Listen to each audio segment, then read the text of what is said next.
दोस्तों नमस्कार। पतली रस्सी पर चल रही इस लड़की को देखिए। लोगों के लिए यह एक मनोरंजन का साधन है, लेकिन इस लड़की के लिए इस रस्सी पर चलना जिंदगी की डोर को साधने जैसा है। वह खतरे की किसी भी हद तक जाकर जिंदा रहना चाहती है, खुद को जिंदा रखना चाहती है। इसे आप उसकी जिजीविसा कह सकते हैं, लेकिन यह उसकी मजबूरी भी है, जो जिंदा रहने की चाह से, जिंदा रहने की मोह से उपजी है। वह यह खतरनाक करतब दिखाकर न केवल अपना बल्कि अपने परिवार का भी पेट पालती है, अपने परिजनों का भी भरण पोषण करती है। उसके इस कर्तव्य पर न केवल उसकी बल्कि उसके परिवार की भी जिंदगियां निर्भर हैं, उनकी भी सांसें चल रही हैं। आपके लिए उसका यही साहस मनोरंजन है, रोमांचक है। जानते आप भी हैं कि यदि रस्सी से पैर फिसला तो लड़की का क्या हश्र होगा, और जानती यह लड़की भी है और उसके परिजन भी कि रस्सी से पैर फिसलने का अंजाम क्या होगा। लेकिन वह यदि अंजाम से डर जाए तो जिंदगी जीना मुहाल हो जाएगा, और फिर आपको ऐसा रोमांचकारी मनोरंजन देखने को नहीं मिलेगा। 2 जून की रोटी मिलना कितना मुश्किल होता है या हो जाता है, यह लड़की और उसके परिजन बाखूबी जानते हैं, और इस एहसास को आप में से अधिकतर लोग बेहतर तरीके से जानते और समझते हैं।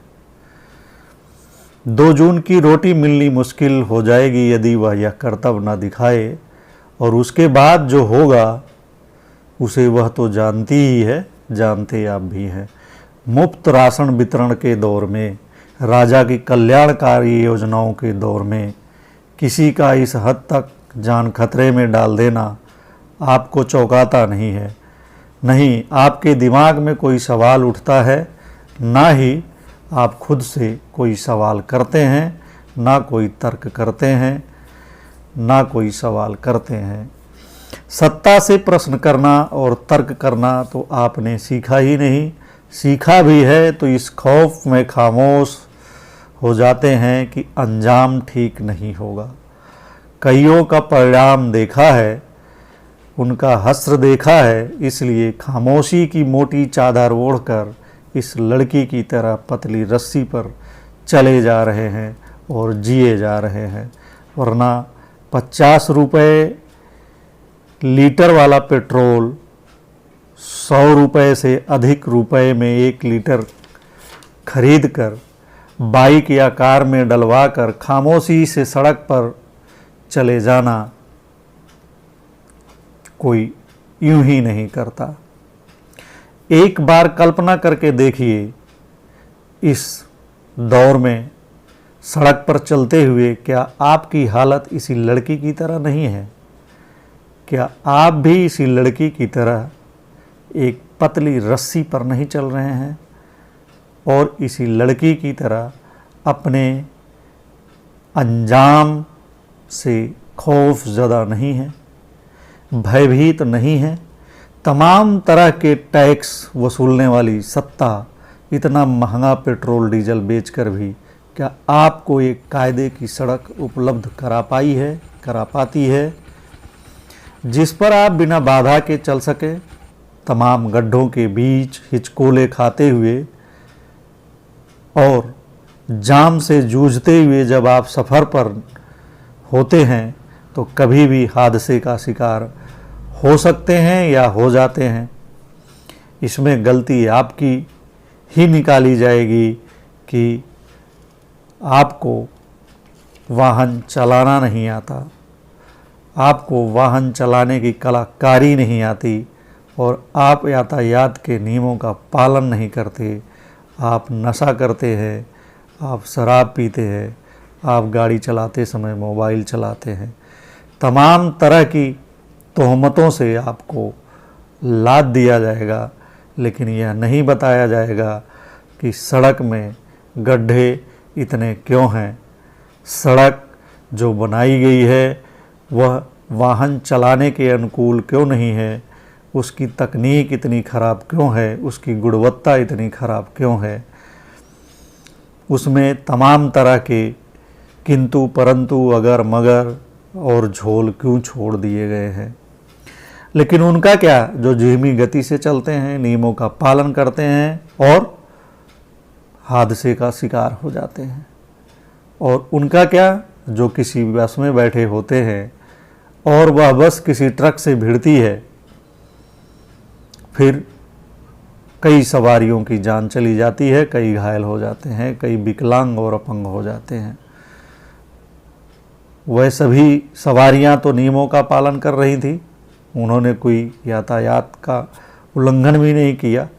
उनकी गलती इतनी थी कि वह एक ऐसी बस में बैठे थे जो सड़क पर चलने योग्य ही नहीं थी। चलने योग्य, ना चलने योग्य बस में बैठना भी गलती ही कही जाएगी।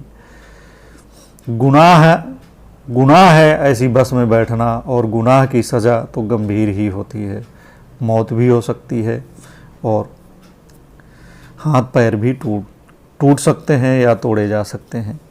यह और बात है कि किसी सत्ताधारी पार्टी के नेता का बेटा किसी को कुचल दे, साक्ष्य भी हो और गवाह भी, लेकिन कानून अपना काम ही न कर पाए, क्योंकि कानून तो आपके लिए है, आम जनता के लिए है। कानून किसी सत्ताधारी के बेटे के लिए नहीं है, किसी सत्ताधारी के लिए नहीं है, किसी राजनेता के लिए नहीं होता है। कानून आम जनता के लिए होता है।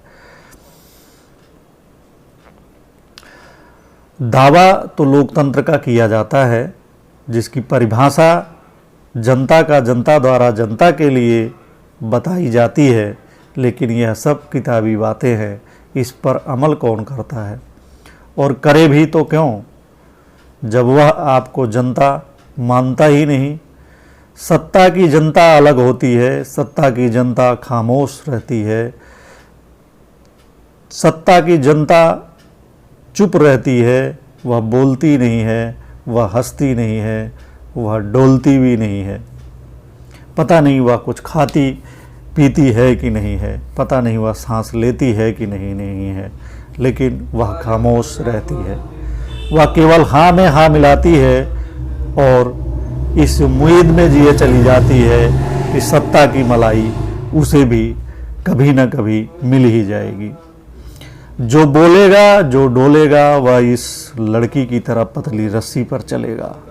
यह एक हकीकत है, लेकिन इसका दूसरा भी पहलू है। जो खामोश है, अनजान बनने का नाटक कर रहा है, उसकी भी हालत इसी लड़की की ही तरह है।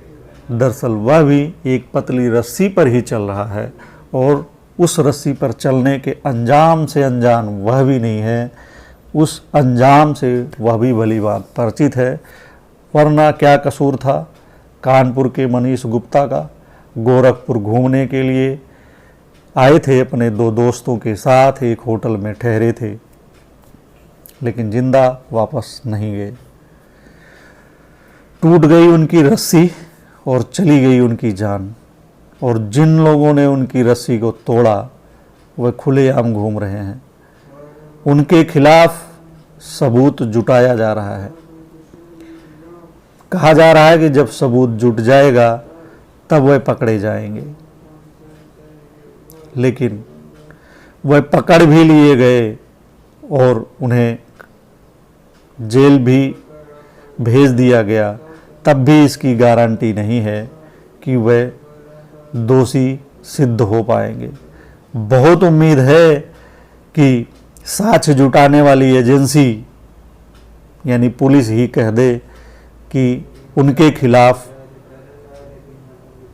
मनीष गुप्ता की रस्सी काटने का कोई सबूत नहीं है। और फिर सबूतों के अभाव में अदालत उन्हें बरी कर दे। भविष्य में ऐसा भी हो सकता है, क्योंकि जिस तरह का अभी चल रहा है उससे इसका अंदाज़ा लगा पाना कोई मुश्किल नहीं है। फिर आगे क्या होगा सभी जानते हैं। अहम यह नहीं है कि हत्या के आरोपी पकड़े नहीं गए या कल को बरी हो सकते हैं, क्योंकि साक्ष्य नहीं मिले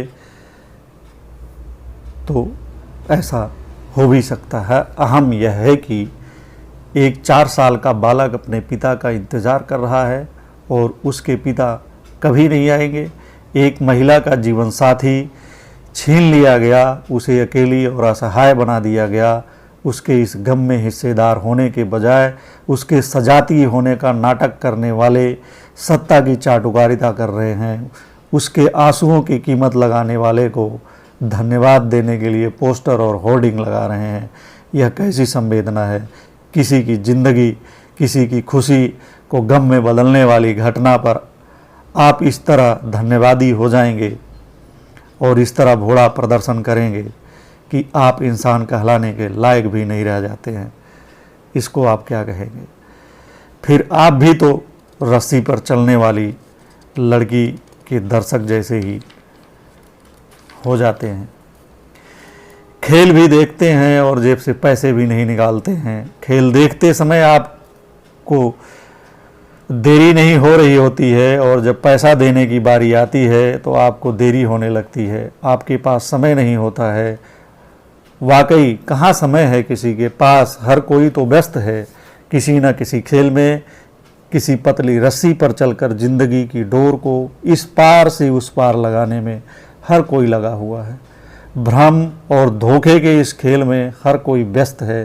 किसी को पीड़ित के आंसू पोंछना वाजिब लगता है तो किसी को यह ड्रामा और पर्यटन लगता है। सवाल जब सीधा किया जाता है तो जवाब अब्बाजान, बाबाजान, भाईजान, चाचाजान, पाकिस्तान, अफगानिस्तान और तालिबान से आने लगता है।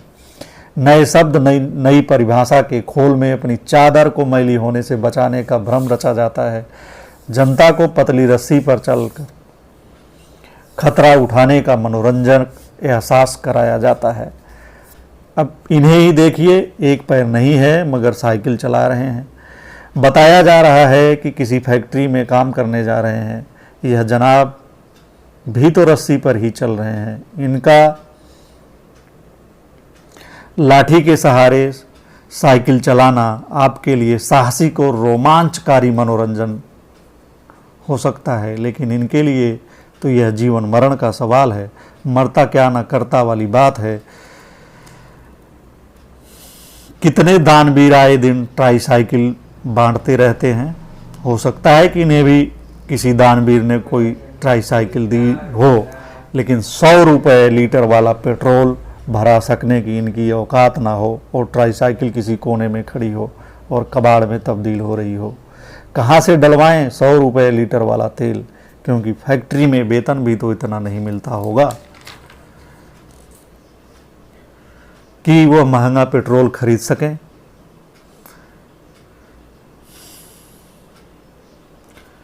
समझ लो किसी ने ट्राईसाइकिल ना भी दी हो तो यह खरीद सकते हैं, लेकिन सवाल वही है कि खरीदने के लिए पैसे कहाँ से लाएं, क्योंकि फैक्ट्री से वेतन तो इतना नहीं मिल रहा होगा कि ये अपने दम पर ट्राईसाइकिल खरीद सकें। और अगर ट्राईसाइकिल खरीद भी लें तो रोज़ उसमें इतना महंगा पेट्रोल डलवा सकें।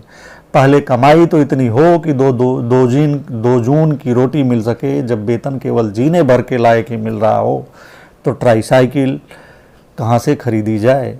यदि किसी ने दान दे भी दिया तो महंगा पेट्रोल कहाँ से भराएं। खराब हो गई तो उसे कहाँ से बनवाएं। इससे बेहतर है कि साइकिल पर लाठी से ही पैंडल मार लिया जाए।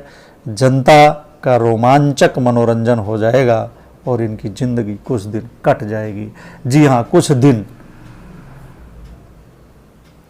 ना तो नहीं तो पतली रस्सी पर अधिक दिन जिंदगी नहीं गुजर पाती है और न ही साइकिल के पैडल पर अधिक दिन तक लाठी से पैडल मारा जा सकता है। यानी कि साइकिल लाठी से अधिक दिन तक नहीं चलाई जा सकती। किसी दिन बीमार होंगे और मुफ्त इलाज नहीं मिलेगा, क्योंकि स्वास्थ्य व्यवस्थाओं का जो हाल है उसे आपने पिछले दिनों कोरोना काल में देखा ही है, और आने वाले दिनों में भी उसमें कोई सुधार कहीं से भी कोई कुछ होता दिखाई नहीं देता। आए दिन सरकारी अस्पतालों में मरीज भटकते रहते हैं इलाज के लिए, दवाओं के लिए, जांच के लिए, लेकिन उनको समुचित इलाज या उपचार नहीं मिल पाता है। तो ऐसी हालत में इनका इस तरह अधिक तक जी पाना तो मुश्किल ही लगता है। इनका क्या, इन जैसे लाखों करोड़ों लोगों का, क्योंकि कोरोना काल में न केवल बेरोजगारी बढ़ी है बल्कि गरीबी भी बढ़ी है, और असमानता को तो पूछिए ही मत। जहाँ कुछ लोग अरबपति, करोड़पति, लखपति हो गए, वहीं करोड़ों लोग खाकपति हो गए, रोडपति हो गए, यानी सड़क पर आ गए, बेरोजगार हो गए और मुफ्त मिलने वाले अनाज पर जीने को मजबूर हो गए। ऐसे लोग जिस दिन मुफ्त इलाज नहीं मिलता उसी दिन सभी संकटों से उनको मुक्ति मिल जाएगी, फिर सत्ता कहेगी कि मोक्ष मिल गया और जनता स्वीकार कर लेगी कि हाँ उसे मोक्ष मिल गया। इसके बाद इसी मोक्ष की प्राप्ति के लिए जनता भी जद्दोजहद करने लगेगी, बिना कुछ बोले, बिना कुछ डोले, एकदम खामोशी से। तो दोस्तों, हर कोई इसी लड़की की तरह एक रस्सी पर चल रहा है। कब तक चल पाएगा, यह देखने वाली बात है। धन्यवाद।